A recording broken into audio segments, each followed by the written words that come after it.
What is going on, everybody? Welcome back.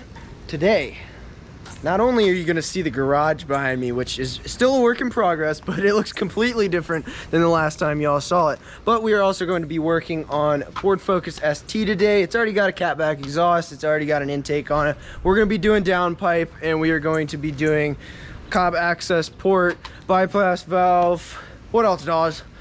Intercooler. What brand is that? 4-inch intercooler from 3.5 inch from CPE. 3.5 inch from CPE, and it's also a CPE downpipe, right? High flow. High flow. It does have a cat. Okay, before y'all start going out there like talking all this shit. Okay, it does have a cat, but this is a daily driver, and it should still make like 300 to the tires on an E30 tune. So that's what we're gonna go for. Just see what it makes. Please ignore the mess, but do y'all love the paint job? Just tell me you like it. Just come on. Not a bad paint job, right? And then you get to the toolboxes and you're just like, oh, this is not bad at all. This is taking me so much time to get all my tools. They're still not even close to in order, and they're still scattered in my parents' house and in all sorts of houses, and trucks and cars and all that stuff. So I'm trying to collect everything, and then we're gonna do one big day of basically pull every single tool I own and just put it in a pile, and then figure out exactly where in all this stuff I want it to go. Now, as for the second car we are messing with today, low pressure fuel sensor in the BMW 335. This is a bolt-on meth car or water meth car on flex fuel 85. So, I mean, he typically runs, I think, like 9 gallons of E and 5 gallons of 93 in it, just for a nice mix. Makes almost 500 to the tires. It makes a little over 500, I think, on full E, but it's not on full E. So today, Ian's gonna be working on putting a new low pressure fuel sensor in this car. It makes some steam. We gotta go take a ride in it sometime. We'll do a little video on just this car. It's a pretty fun car. Nothing like the Civic over there, though. Yeah, no. So just for the record, I've never touched a Ford Focus ST before besides his. So some of the stuff's new, but it's a 2-liter turbo motor. So it's all pretty simple stuff. Pretty straightforward along the lines of 2 liters and turbo 2 liters especially. So all the parts we got going on her, we got a little bung for the O2 sensor. Got this beautiful bypass valve, Cobb Motorsport. Shit! It's okay, it's a big piece of metal. Intercooler right here, looks pretty beautiful. Shouldn't be that hard to install. It is it's not really bead rolled, but it is kind of flared at the top, so we shouldn't have any issues of couplers popping off. So it's got a little bit of a lip on it. It's a nice intercooler. Throw her on there. Oh, Throw yeah, that downpipe on there right there. We'll be good to go. So, as far as what we're going to be doing, first step first, we're going to take some wheels and tires off the front. Then I'm going to start removing the bumper. Dawson's going to go up under the car, disconnect the catback exhaust. What brand was that again? AWE. Just so y'all know, AWE 3 Track Edition exhaust is going to be mated to the CPE downpipe. So, it should bolt right up. It's a 2-bolt pattern, right? So, basically, he's going to disconnect the exhaust, and we're going to start digging into what we need to remove on the top side for the downpipe. And I am going to be taking off the front bumper, take some wheels and tires off, and we'll come back with you. Maybe we'll throw on a little time lapse.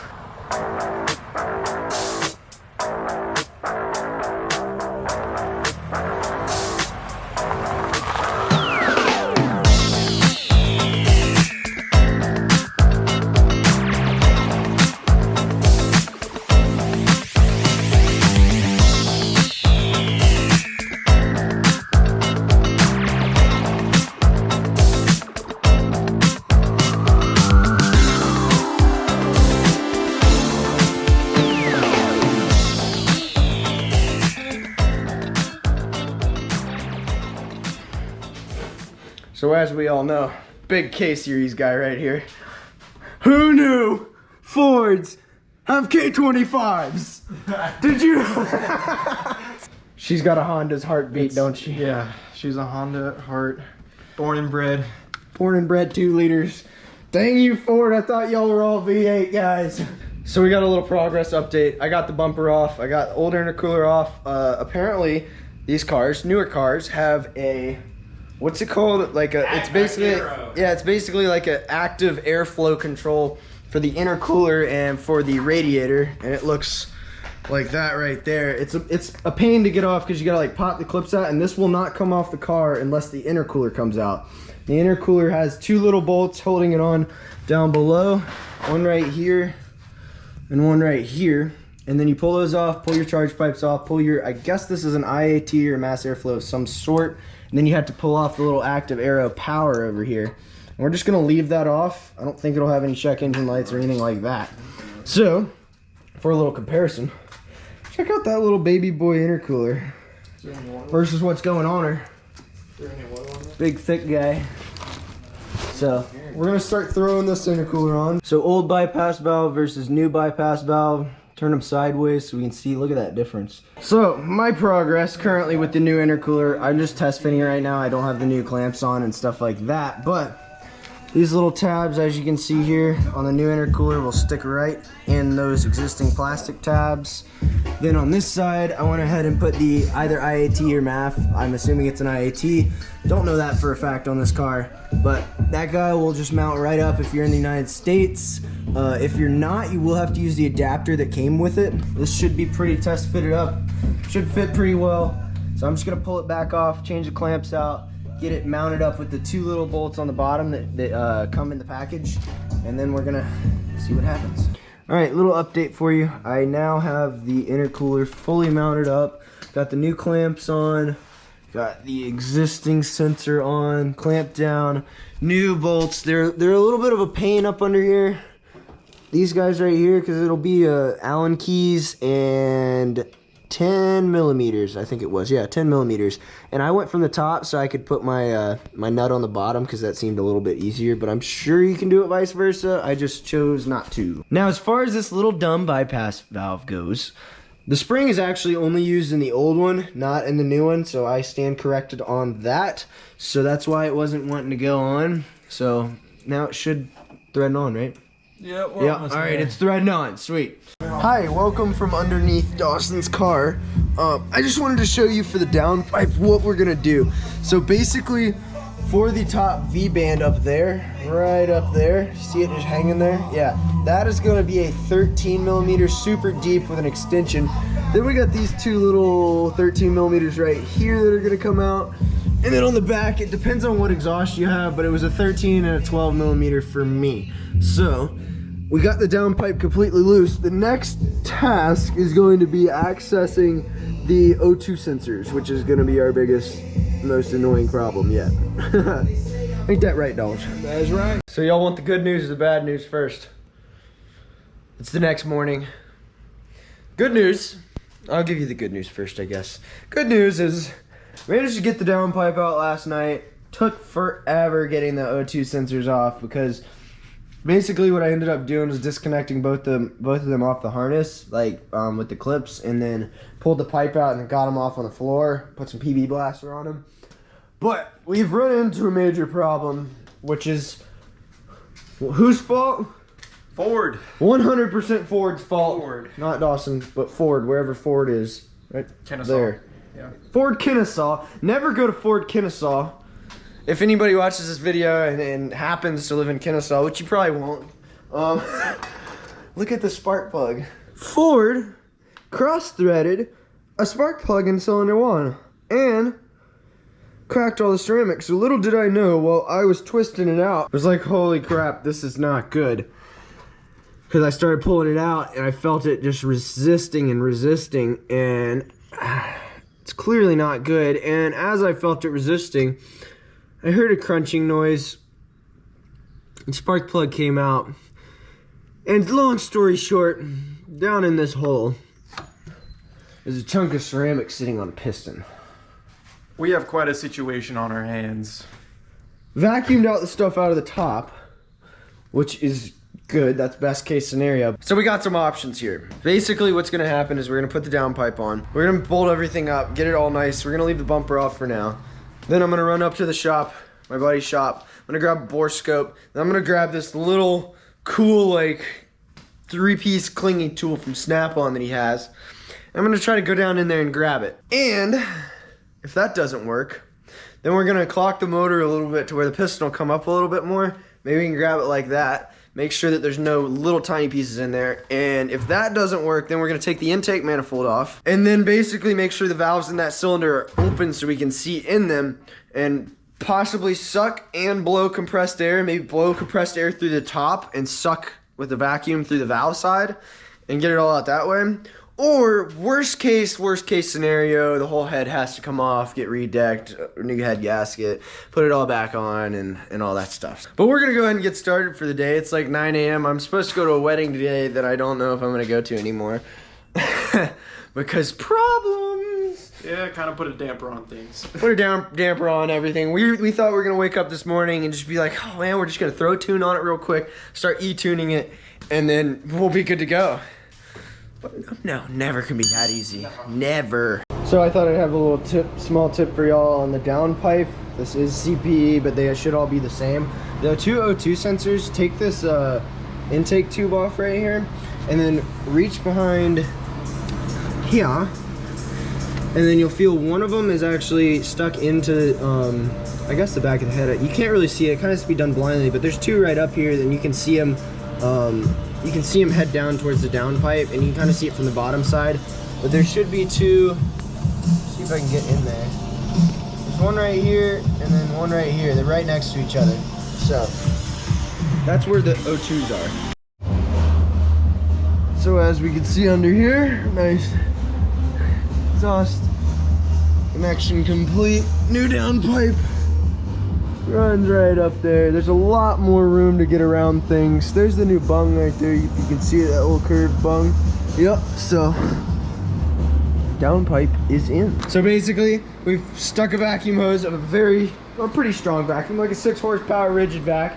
Make sure your seal's really good. Make sure your intake valves are open. And then what we did is made a little better of a seal here, and then blew 225 PSI in there and sucked from here. And we have caught it. We have caught, we think, all of it. And really to get the big chunks, I ended up using this this cool guy right here. It's basically like one of those claw games. So basically you squeeze that and then it grabs it. And so I got that piece out with it. So, and we've checked with the bore scope and everything. You just gotta trust us that there's nothing in there. And there was a lot of stuff in there. It wasn't pretty. There was so much stuff in there, so. Well, we're gonna put the intake manifold back on, call Ford and tell them they all suck, and then see what happens, I guess. All right, little update for you. Bypass valve on, intercooler on, intake manifold back on the car, intake pipe back on, spark plugs in. I did get one to thread in, thank God, to this cylinder. We blew everything out of the cylinder. Now we're working on getting a tune on it. Getting ready to get this access port loaded up. And I know with Cobb, guys, I know they're known for having base map issues with being way too lean. The reason that I know that is because I did full bolt-ons to my buddy's 2018 WRX STI, and he put a Cobb access port on it. So we took it to the dyno, didn't rip on it at all until we got to the dyno. And our tuner said, thank God you didn't rip on it, because that Cobb tune that was on it was so lean. If we would have ripped on it, it probably would have torched it and blown it up. So I don't trust Cobb from their base map, so I'd highly recommend doing some E-tuning when you get your Cobb immediately without ripping on the car at all. But we'll see what happens here in a second. Cobb access port on, stage 2 downloaded onto it. We went ahead and pulled the original map off, saved that to the Cobb. Got some air fuels up here just in case, and we're gonna start it and see what happens. You ready?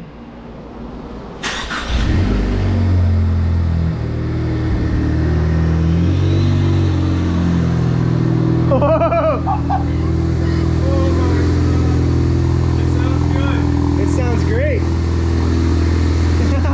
my God! High five! Woo! We got it all out, I think.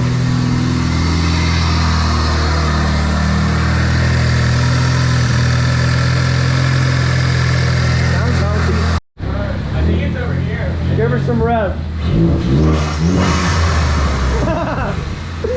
Hang on, a little rev from behind. Go for it.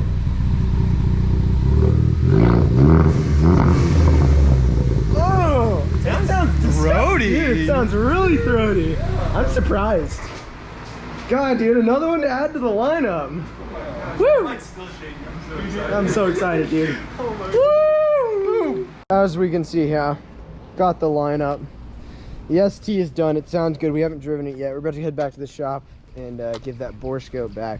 But look at that intercooler. It looks so great. I really love this car. I'm kind of getting a little nick for the STs. They're kind of cool. Like, they're kind of slept on 2-liter turbo cars, like all the other cars I own, of course. All right, first drives. Air fuel's looking nice when you're getting into it. Let's start digging in a little in third, see what happens. 14, good. Yeah, everything looks good. Air fuels are staying in handy. They're gonna boost a hair. Yeah, they started dropping, which is a good thing. Yeah, well, he still hasn't gotten it a boost yet. She's driving. She's driving, dude. Holy shit. So far so good. Oh, hey there, Mr. GTR. How you doing, buddy?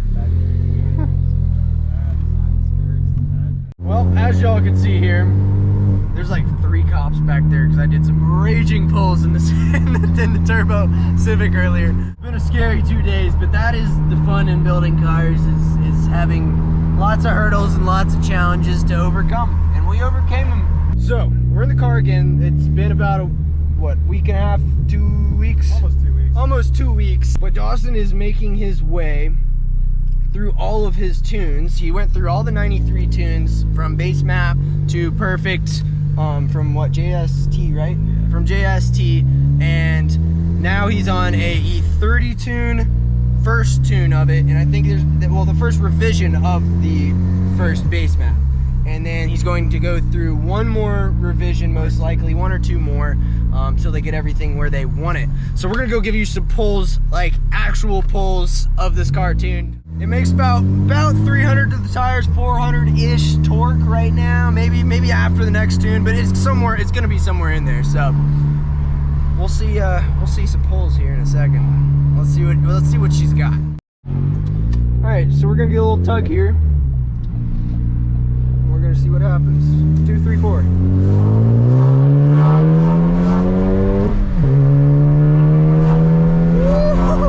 She actually tugged. All right. Woo! Man, she actually tugs really well. Oh, it sounds great, dude. Wow. 22 pounds, right? Yeah. She taps out about 22 pounds. Look at those IATs. Woo! 90 degrees on a 80-something degree day, 85 degree day, that's not too bad.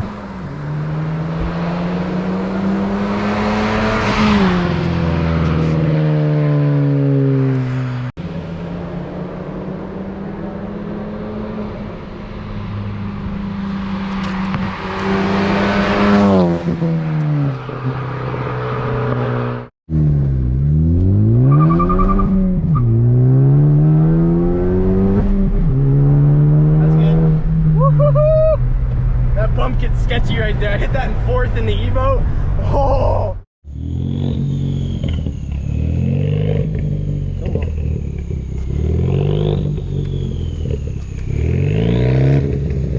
Alright, start cutting her. Cut her hard.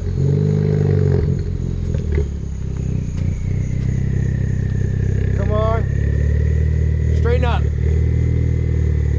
Now cut her that way. Cut her that way. Now straight, perfectly straight. All right, give me the 2-step one more time for this camera.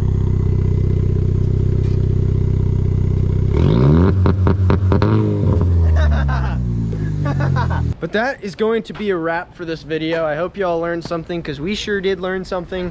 Learned how to clean some stuff, learned how to make a horrible situation a whole lot better. We're gonna wrap this video up here. Thank y'all so much for stopping by the K-Series Kyle YouTube channel, and we will catch y'all on a further video.